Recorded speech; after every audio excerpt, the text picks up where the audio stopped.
Well, when you have that hit to your head, the biggest part of your brain that gets impacted is actually the top part of your brainstem. Mm, Because essentially, how a lot of people describe it, and Dr. Sky at my office that I work at, how she describes it is your brainstem is basically the texture of celery, and then your actual brain is the texture of jello. So whenever you have brainstem and brain getting hit, there's the shearing that happens at the top of that brainstem because of the texture difference hmm and because of the spinal column, things like that, right? So whenever you get hit on the head, not only do you have shearing of those axons across that brainstem, which is where a lot of your functional problems come from, is the dying of axons and things like that as it's shearing. But then because of that, your brainstem is where most of your cranial nerves are, right?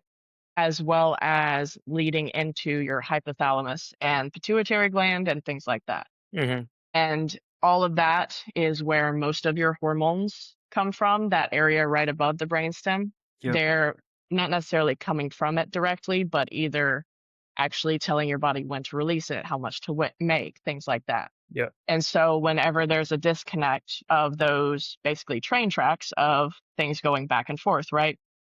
Train can no longer run up the brainstem to the area to tell the hormones to release or make more, things like that. And then even if it did somehow get there, it can't tell the body how to use it.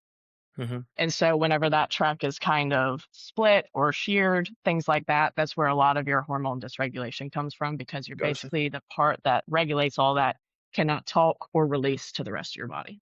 Cool. Yeah. Yeah, that makes perfect sense.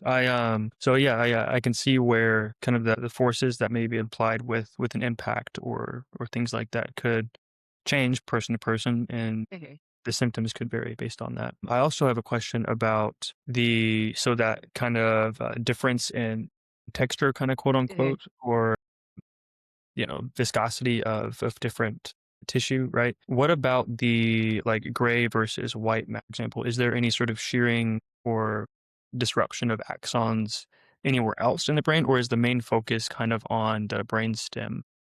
It can happen anywhere. Brainstem just usually gets hit hardest because most of the time when you have a concussion, in the general sense of the term, when you're getting hit, not necessarily chemical, usually that shearing is at the brainstem because of the large difference. Gotcha. But gray versus white matter and different parts of the brain can also be impacted. But whenever you are getting hit, let's say you were hit back of the head, right? You're going to come forward, and then what are you going to have? Whiplash.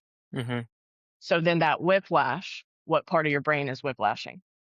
It's that brainstem.